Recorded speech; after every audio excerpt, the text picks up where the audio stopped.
네, 공평하신 하나님, 나 가진 재물 없으나 라는 찬양에 보면 가사가 이렇습니다. 나 가진 재물 없으나, 나 남이 가진 지식 없으나, 나 남에게 있는 건강 있지 않으나, 나 남이 없는 것 있으니, 나 남이 못 본 것을 보았고, 나 남이 듣지 못한 음성을 들었고, 나 남이 받지 못한 사랑 나 받았고, 나 남이 모르는 것 깨달았네. 공평하신 하나님이 나 남이 가진 것 없지만 공평하신 하나님이 나 남이 없는 것 갖게 하셨네. 예전에 참 많이 불렀던 우리 송명희 시인이 19살에 쓴 나라는 시로 만든 그런 찬양입니다. 정말 하나님께서 공평하고 정의로운 분이라고 이렇게 느끼고 살고 계신지 모르겠습니다. 이 송명희 시인이 요즘 어떻게 지내시나 그래서 검색을 좀 해봤습니다. 혹시 건강이 좋지 않아서 돌아가신 건 아닌가 그랬는데 제 마음을 어떻게 딱 아시는지 그 인터뷰에 작년 인터뷰에 자기가 죽었다고 설교하는 목사님이 계셔가지고 자기가 살아있는데 죽었다고 설교하셔서 큰 상처를 받았다 이런 글을 쓰셨더라고요. 인터뷰를 하셨더라고요. 그래서 살았는지 죽었는지 확인하고 설교하셔야 된다 이런 이제 인터뷰를 하셨는데 이분이 인터뷰에서 이런 말씀을 하셨어요. 아픈 것도 감사합니다. 아파서 돈에 대한 욕심이 더 없어져서 주변을 더 돌아보게 하시니 감사합니다. 병이 길고 깊으면 살고 싶은 생각보다 죽음이 두렵지 않아 감사합니다. 삶에 애착이 없어서 비굴하지 않아 감사합니다. 마음이 세상에 없으니 세상보다 천국을 보고 땅에 연연하기보다 하늘 볼 수 있어 감사합니다. 하나님만 의지하고 있습니다. 나면서부터 의사들이 죽는다고 하는 말을 수십 번 들어 별로 생각 안 하고 있습니다. 내가 병원 믿고 살았으면 벌써 세상에 없었을 것입니다. 살면 기회고 죽으면 천국이라 감사합니다. 네, 이 송명희 시인은 의료사고로 태어나면서부터 또 뇌성마비 장애를 가지고 살다가 35살부터는 전신마비가 와서 외부로 다니지 못하고 집 안에서만 생활하시면서 지금도 계속해서 시를 쓰고 계신 분이십니다. 이처럼 우리 송명희 시인이 고백하는 바로 공평하신 하나님, 그걸 우리 성도님들은 얼마나 피부로 느끼고 계신지 모르겠습니다. 저는 항상 하나님은 불공평하다고 생각을 했습니다. 제가 태어난 배경, 저보다 한 번만 보면 금세 외우는 친구들을 보면 난 왜 이렇게 그에 비해서 이렇게 모자라게 만드셨을까? 키도 좀만 더 컸으면 좋겠는데 키도 이렇게 어떻게 이렇게 좀 크지도 않고 뭐 이런 스타일이 됐을까부터 해서요. 제가 가장 불평하고 또 하나님이 공평하지 않다고 느낀 적은 유학을 갔는데 어떤 분은 집에서 너무나 이 빵빵한 후원으로 이 공부할 때까지 어려움 없이 그 공부를 해나가는데 저는 그냥 맨날 그 땀 삐직삐직 흘리면서 그 아르바이트를 해가면서 그 공부를 이걸 이어갈 수 있을까? 얼마나 이어갈 수 있을까? 이거를 옆에 보면 참 하나님이 불공평한 게 아닌가 이런 거를 마음에 느끼곤 했었습니다. 그럼에도 이 송명희 시인은 이렇게 하나님이 진정으로 공평하고 정의로운 분이다. 이것을 피부로 느끼고 있고 고백하고 있다는 것이죠. 그래서 오늘은요, 정말 하나님은 공평하신 분이고 정의로운 분이시다라는 것을 우리가 믿어야 한다. 또 그것을 우리가 확신하면서 이 교회를 떠나면 어떨까 이런 마음을 가지고 있습니다. 어떻게 하면은 우리 하나님을 공평한 분으로 또 정의로운 분으로 또 오늘 설교 제목처럼 하나님의 정의를 마음에 품는 그 믿음을 가지면서 살 수 있는지 우리 오늘 본문을 통해서 같이 또 생각해 보도록 하겠습니다. 첫 번째는요, 자신의 한계를 인정해야 된다라고 말씀을 하고 있습니다. 우리 12절 말씀 한번 같이 읽어볼까요? 선지자가 이르되 여호와 나의 하나님 나의 거룩한 이시여 주께서는 만세 전부터 계시지 아니하시니이까 우리가 사망에 이르지 아니하리이다. 여호와여 주께서 심판하기 위하여 그들을 두셨나이다. 반석이시여 주께서 경계하기 위하여 그들을 세우셨나이다. 지금 하박국 선지자는 너무나 절박한 상황에 있어요. 하나님 앞에 정말 공의가, 정의가 이 땅에 바로 세워지도록 하나님 도와달라고 기도했고, 하나님께서는 이제 갈대아 사람들을 일으켜서 그 정의를 그토록 구하는 1장 4절에 나와 있습니다. 그 정의를 세워주겠다라고 말씀을 하셨거든요. 그래서 하나님께서 그렇게 해주실 줄 알았어요. 자신이 원하는 대로 해주실 줄 알았어요. 그런데 자신의 생각과 하나님이 생각하는 생각이 다른 겁니다. 내가 생각하는 정의와 하나님이 생각하는 정의가 달라요. 나에 갇혀 내가 생각하고 있는 그 한계를 하나님이 벗어 넘어가시는 것을 보니까 못 참겠는 거죠. 그래서 그 정의를 내가 생각하는 정의를 벗어 넘어가는 순간 하나님은 불의하다고 느껴지는 겁니다. 왜냐하면 지금 하나님 앞에 하나님께서 도와달라고 했는데 이것이 정말 장난이 아니게 너무나 잔혹한 방식으로, 심지어 나라가 멸망하게 만드시는 방식으로 하나님께서 심판을 행하심으로 정의를 세우신다는 겁니다. 하박국이 원한 건 이런 게 아니거든요. 그래서 하박국은 철저하게 나라고 하는 자신에게 갇혀 있습니다. 나를 벗어날 수가 없어요. 꽁꽁 내가 세워놓은 그 지식과 경험과 하나님에 대한 그 생각으로 가득 그 안에 꽉 차 있고, 하나님은 이 안에서만 움직이셔야지 하나님이지, 이걸 벗어나는 순간 하나님은 내가 원하는 하나님이 아닌 거예요. 그래서 지금 읽으신 12절에 보면요, 하나님도 나의 하나님입니다. 나의 하나님이어야지 다른 민족의 하나님이거나 다른 사람의 하나님이선 안 되는 거죠. 그래서 나의 거룩한 분이신데 이 나라고 하는 생각을 오늘 마지막 절인 2장 1절에까지 나라는 말을 하고 있습니다. 2장 1절을 한번 같이 읽어볼까요? 2장 1절입니다. 내가 내 파수하는 곳에 서며 성루에 서리라. 그가 내게 무엇이라 말씀하실는지 기다리고 바라보며 나의 질문에 대하여 어떻게 대답하실는지 보리라 하였더니. 여기 전부 동사의 주어는 나입니다.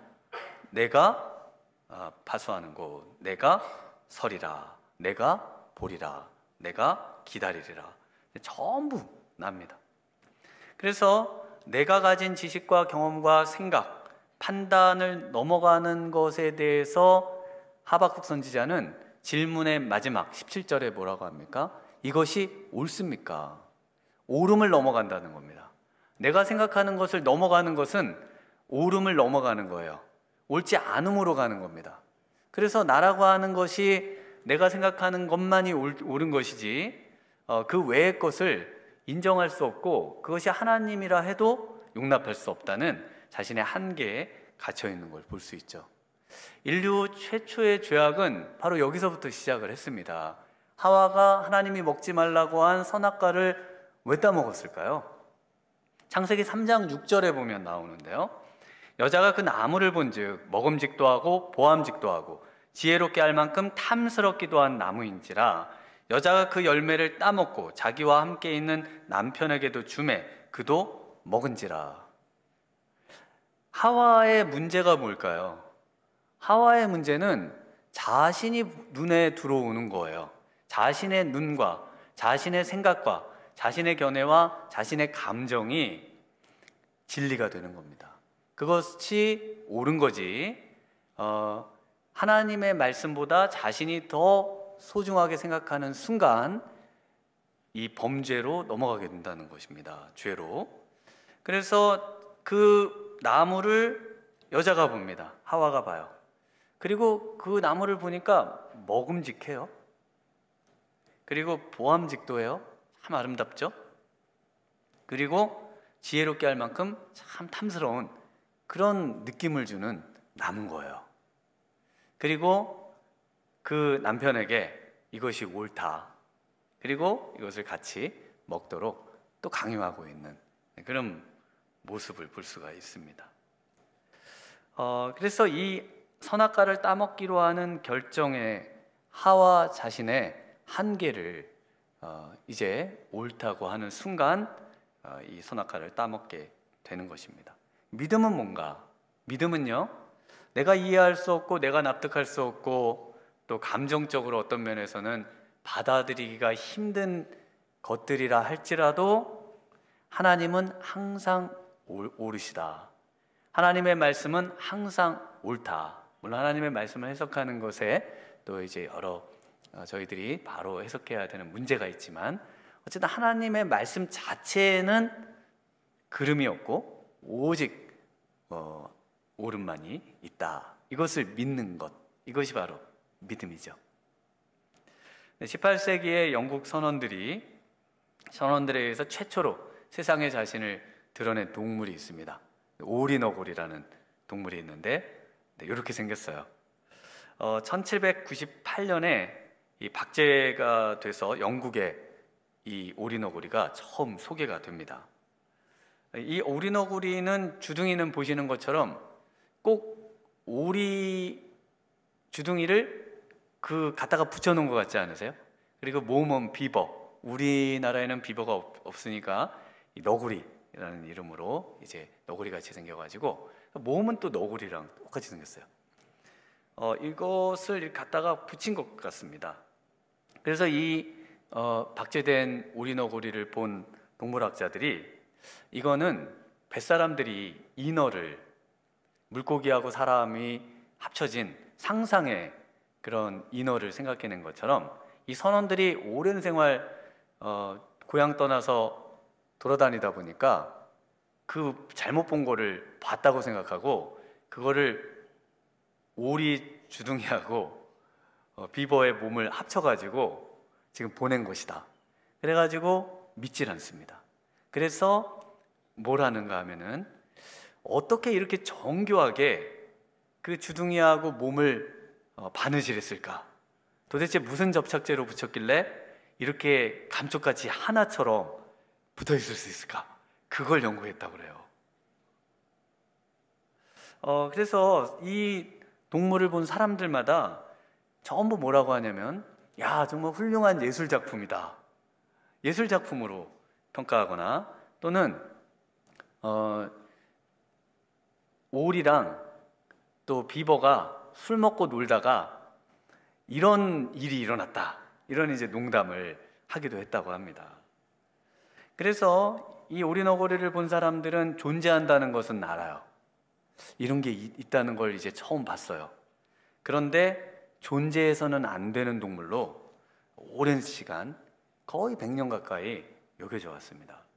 그러다가 이제 동물 분류표에 난생포유류, 알을 낳으면서 젖을 먹이는 동물로 이 오리너구리가 이제 들어가게 됐습니다. 왜 사람들이 이 오리너구리가 존재하면에도 불구하고 눈으로 그걸 보고도 인정하지 않고 거부할 수밖에 없을까요?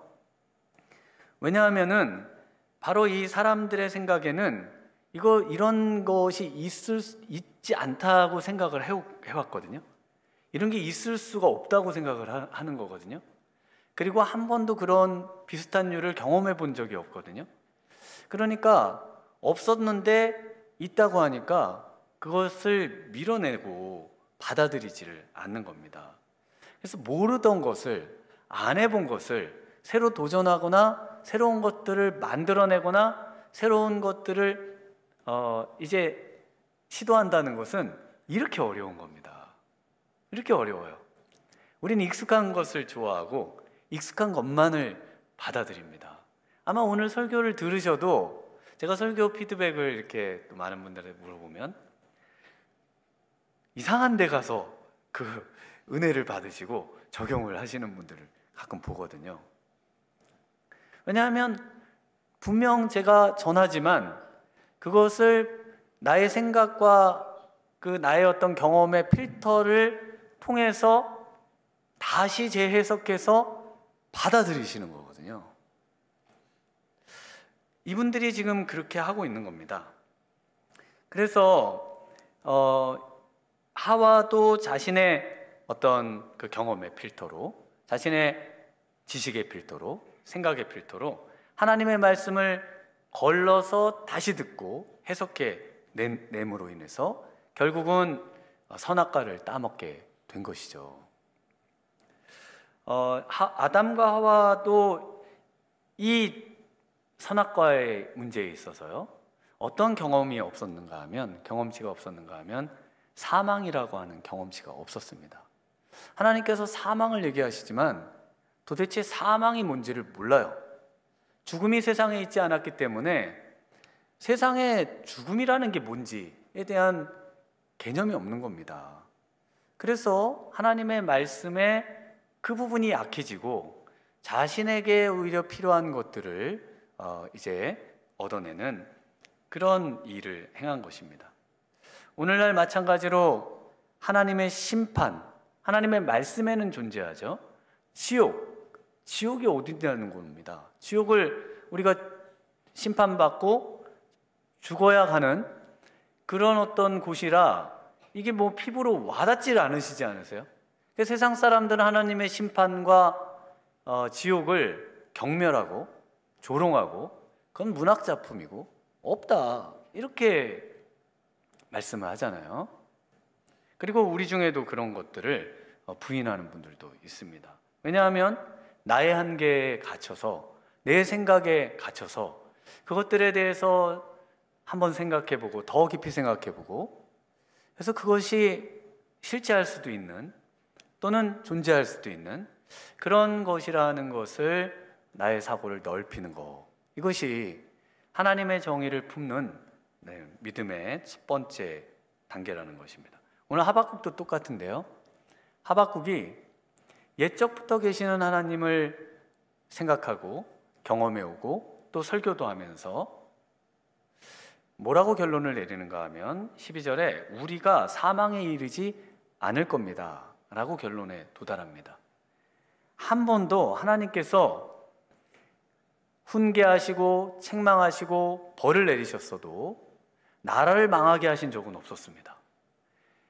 예루살렘 성전이 있는 예루살렘 성전을 멸망시킨 적은 없었어요. 그래서 생각해봐도 하나님은 절대 그럴 뿐이 아니라는 자신의 한계에 도달합니다. 그런데 지금 어떤 일이 일어나는가 하면 나라가 멸망 직전에 와 있습니다. 지금 나라가 갈대아인 바로 바벨론이라는 나라에 의해서 멸망하기 직전까지 와 있는 거예요. 하나님이 세우셔야 할 정의는 내가 생각하는 이런 정의가 아닌데 하나님이 어떻게 이것을 넘어가서 이렇게까지 극단적이고 이렇게까지 심각한 상황을 만드실 수 있느냐고 지금 말을 하고 있는 것이죠.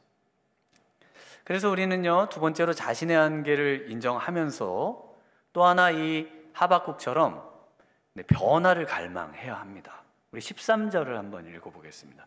13절입니다.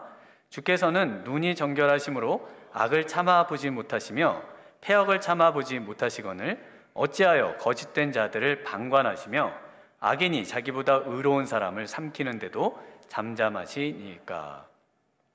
네, 지금 하박국이 알고 있는 하나님이 있어요. 하박국이 재단한 하나님, 그리고 현실에 지금 역사하는 하나님이 있습니다. 근데 그 둘이 동일하지가 않아요.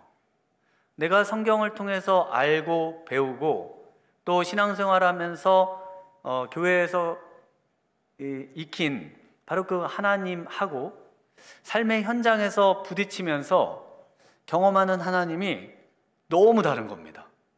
그래서 그 사이에서 많은 성도님들이 엄청난 갈등을 하죠.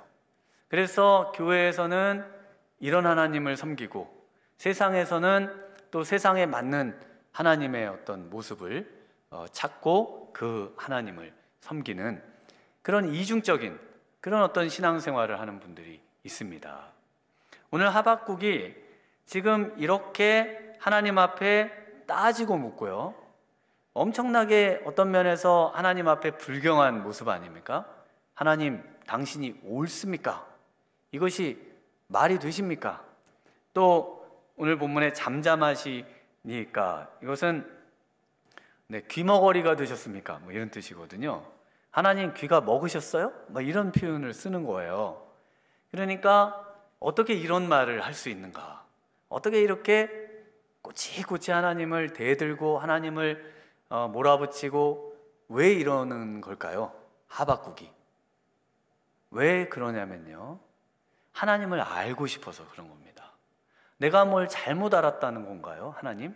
도대체 이 성경에 내가 알고 공부하는 큐티하고 성경 공부하면서 배우는 하나님과 내가 삶 속에 부딪히면서 정말 느끼는 그 하나님과 이 격차를 내가 어떻게 해결해야 된다는 겁니까? 하나님, 도대체 난 어떻게 해야 됩니까? 그걸 지금 정말 안타까워하는 마음으로, 자신도 괴롭잖아요. 자신이 하나님의 말씀을 대언하는 선지자인데요. 그래서 이것을 지금 하나님 앞에 가지고 나와서 변화를 갈망하고 있습니다. 하나님의 어떤 정의라는 단어가 이 하박국서에 어디에 나오는가 하면요, 1장 4절에 처음 나옵니다. 우리 하박국서 강해니까 1장 4절을 우리 한번 같이 읽어볼게요. 같이 한번 읽습니다. 이러므로 율법이 해이하고 정의가 전혀 시행되지 못하오니 이는 악인이 의인을 애워쌌으므로 정의가 굽게 행하여 짐이니이다. 제가 지난주에 이제 모처럼 서울에 방문을 했습니다. 그래서 안국역 쪽에 일이 있어서 잠깐 방문을 했는데 이제 버스 타고 내려서 거기를 걷는데요, 경찰 버스가 거기에 아마 그쪽에 가보신 분은 저랑 동일한 경험을 하셨을 텐데, 버스가 그냥 한 차선을 쭉 막고 있는 거예요. 반대편도 마찬가지고요. 제가 왜 경찰 버스들이 이렇게 많을까 궁금해하면서 걷다가 조금 뒤에 깨달았습니다. 헌법재판소가 거기 근처에 있는 거였어요. 그래서 그 헌법재판소 있다는 건 알았는데 생각 안 하면서 거기를 다녔다가 그날 그걸 보면서 그 헌법재판소 중심으로 이 버스 경찰이 어마어마하게 많이 그걸 지금 에워싸고 있는 겁니다.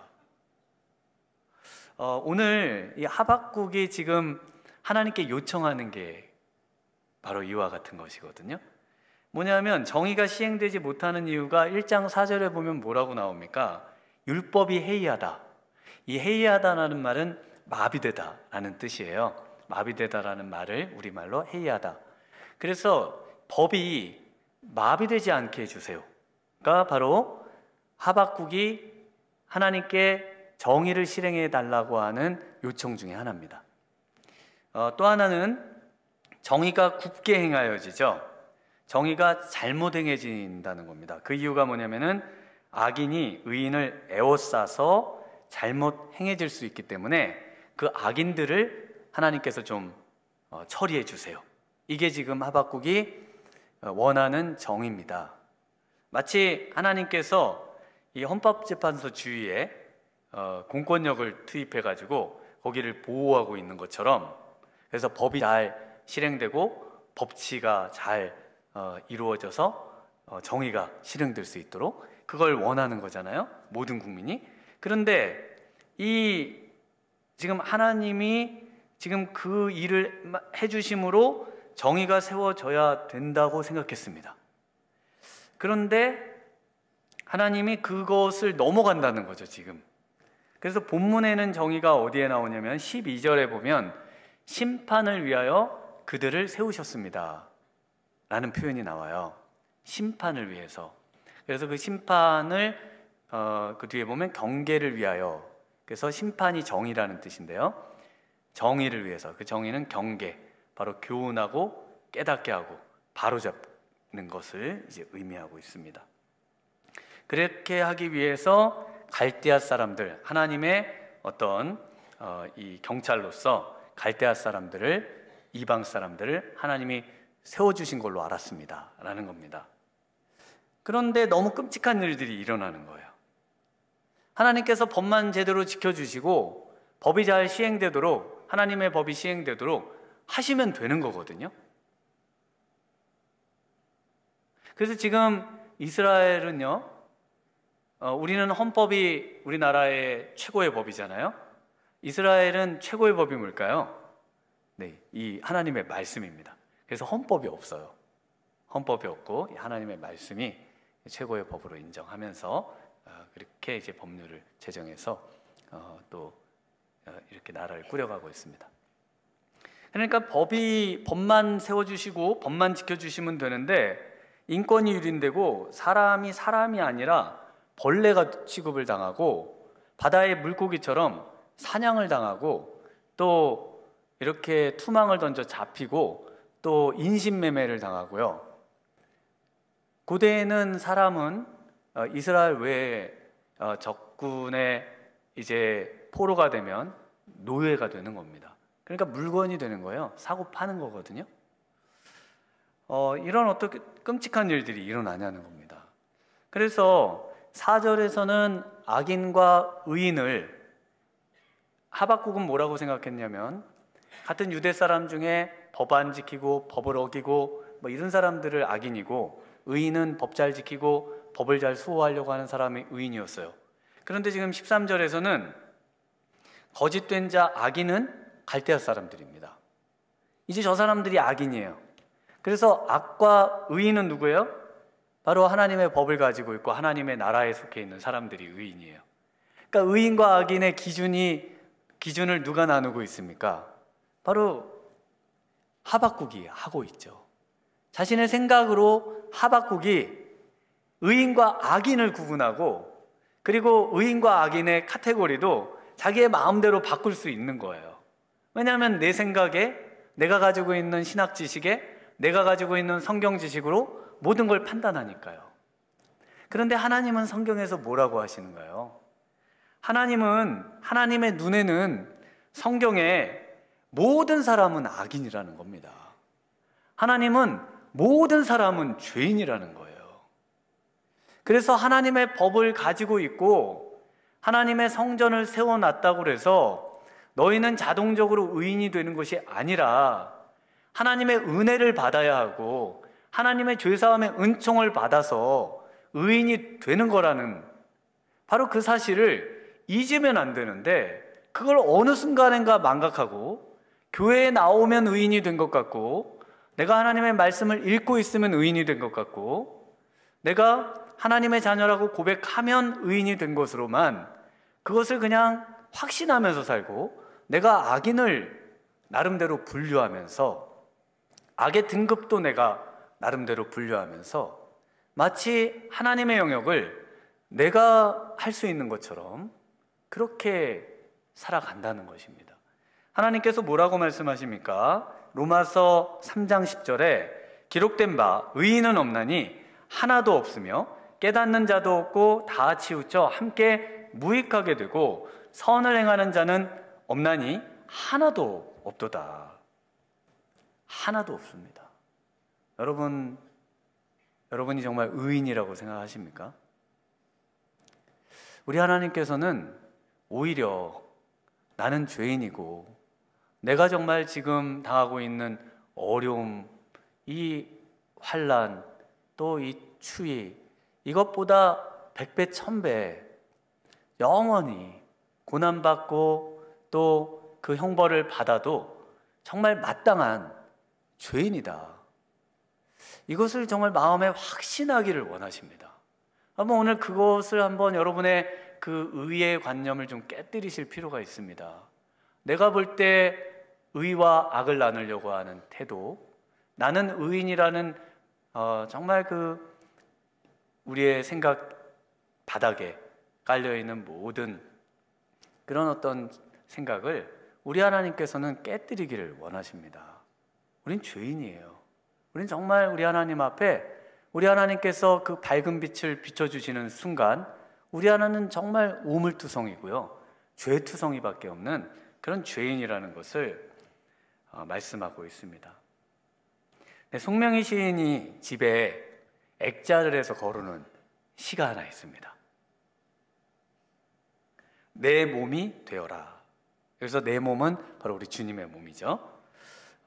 시 내용이 이렇습니다. 내 몸이 되어라. 내 몸이 되어 살아라. 너의 생각대로 살지 말고 항상 정직하게 내 몸이 되어 살아라. 내 눈이 되어라. 내 눈으로 세상을 보라.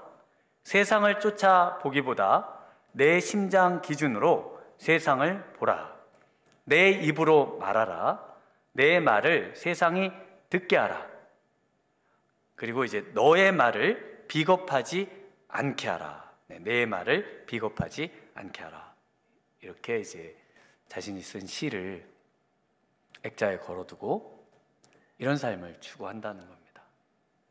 네, 정말 완전히 우리가 우리 주님의 몸과 마음과 생각, 그리고 심장, 그리고 입으로 변화되지 않고서는요, 이것을 열망하지 않고서는 하나님의 정의는 우리 눈에는 부정하게 보이고, 하나님의 정의는 불의하게 보이고, 하나님의 정의는 우리 세상에 전혀 도움이 안 되는 그런 정의로밖에 보이지 않는다는 것입니다. 오늘 이 아침에 정말 우리 주님의 모습으로 변화되는 우리 성도님들 되시기를 축원합니다. 정말 우리 하나님의 마음을 품고요, 하나님의 눈을 가지고요, 하나님의 생각을 가지고요, 정말 마음에 새롭게 하는 변화되는 그런 우리 성도님들이 되기를 소망합니다. 우리 고린도후서 5장 17절에 누구든지 그리스도 안에 있으면 새로운 피조물이라. 이전 것은 지나갔으니 보라 새 것이 되었도다. 새로운 피조물로 거듭나시는 우리 미랄의 성도님들 되시길 주님의 이름으로 축원합니다. 우리는 새로운 피조물이 되셔야 됩니다. 반은 세상이고 반은 하나님의 사람인 그런 사람은 없어요. 하나님의 사람이면 100% 하나님의 사람이 되셔야지, 반은 세상에 반은 하나님의 사람으로 그렇게 중간은 없다고 성경에 분명히 말씀하십니다. 우리 열망을 가지셔야 됩니다. 우리 하박국처럼 부르짖고 안타까워하고, 그래서 어떻게 해야 됩니까? 세 번째로 끝까지 하나님께 나아가야 하고 하나님을 기다려야 합니다. 언제까지요? 하나님의 응답이 있고 내가 완전히 변화될 때까지 그렇게 해야 되는 것이죠. 우리 2장 1절 같이 한번 읽어보겠습니다. 내가 내 파수하는 곳에 서며 성루에 서리라. 그가 내게 무엇이라 말씀하실는지 기다리고 바라보며 나의 질문에 대하여 어떻게 대답하실는지 보리라 하였더니. 네, 이제 멸망의 전쟁이 임박해 오고 그러자 하박국이 어떤 결정을 내리는가 하면은 하나님을 기다리고요, 하나님을 바라보고요, 나의 질문에 대해 어떻게 대답하실지 보겠다는 결정을 합니다. 그런데 어디서 하긴 하냐면 파수하는 곳에 서고 성루에 서서 그렇게 하겠다는 겁니다. 그래서 이 하박국을 군인이다라고 이해하시는 분들이 있어요. 왜냐하면은 내 파수하는 곳 성루에 선다. 아무나 파수하게 하지 않잖아요.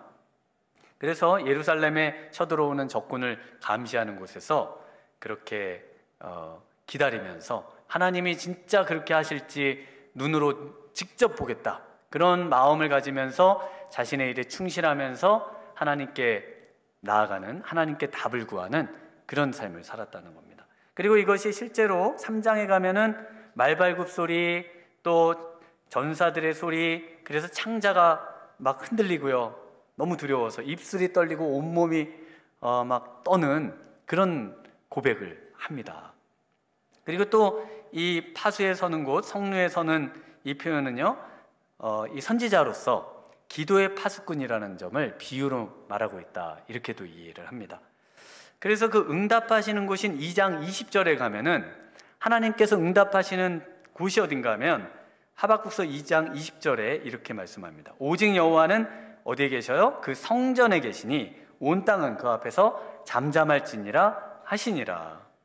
이사야 선지자가 성전에서 하나님을 배웠고 나의 입술이여 부정하게 됐다 라고 하면서 하나님 앞에 정말 바로다 나여 망하게 되었도다 라고 고백할 수밖에 없었던 것처럼요, 하박국이 지금 하나님 앞에 기도의 파수자가 돼서 성전에서 기도했다, 이렇게 또 이해를 할 수도 있습니다. 그러나 중요한 것은요, 하박국이 자신의 해결할 수 없는 모든 문제를 바로 하나님으로부터 해결을 또 해답을 얻고자 했다는 것입니다. 여러분, 정말 하나님만이 우리 인생의 해답이신 줄 믿으십니까?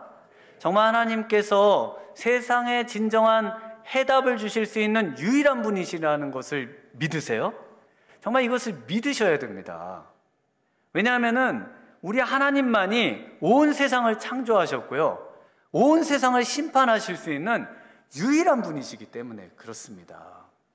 그래서 우리가 말씀을 들으면서 말씀을 그냥 내가 아는 신앙생활하는 하나님의 어떤 범주에다가 두는 것이 아니라 내 삶을 변화시키고 내 삶에 정말 실제적으로 내 삶의 행동을 바꾸고 내 주위의 모든 사람들에게 하나님이 정말 이렇게 역사하시는 분이심을 전하고 그들을 하나님을 소개할 수 있는 정말 신앙의 어떤 하나님과 생활의 하나님을 일치시키는 그런 마음이 우리 성도님들 안에 있으셔야 됩니다. 그래서 우리 예수님이 뭐라고 하십니까? 누가복음 18장 7절에 하물며 하나님께서 그 밤낮 부르짖는 택하신 자들의 원한을 풀어주시지 아니하시겠느냐? 그들에게 오래 참으시겠느냐? 내가 너희에게 이르노니 속히 그 원한을 풀어주시리라. 그러나 인자가 올 때에 세상에서 믿음을 보겠느냐 하시니라. 이 세상에 오실 때 보고자 하시는 믿음이 뭡니까?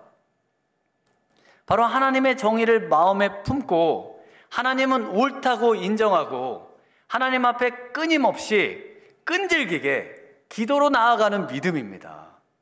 하나님은 완전히 옳으시고 만약에 하나님이 틀리다면 정말 이것은 있을 수 없는 일이고, 하나님은 정말 옳기 때문에 우린 그것을 순복하면서 받아들이면서 나아가야 하고, 이해할 수 없는 모든 문제를 우리는 기도로 가지고 나아가야 한다, 이렇게 고백하는 믿음, 이것을 우리 주님께서 이 땅에 오실 때 보고 싶다라고 말씀을 하고 계신 겁니다. 네, 어떤 목사님이 이런 말씀을 하셨어요. 우리 삶에 해결할 수 없는 물음을 끈질기게 기도로 하나님께 올려드리는 것보다 더 나은 믿음은 없다. 네, 우리 삶에 해결할 수 없는 물음을 끈질기게 기도로 하나님께 올려드리는 것보다 더 나은 믿음은 없다. 네, 그 목사님은 저입니다. 네, 제가 오늘 설교를 마지막으로 이렇게 한 문장으로 한번 만들어 봤어요. 네, 우리 삶에 반드시 응답하시는 우리 하나님을 신뢰하면서 정말 끈질긴 기도로요, 이번 한 주간 또 우리 남은 생에 우리 승리하시는 우리 복된 성도님들 되시길 주님의 이름으로 축원합니다.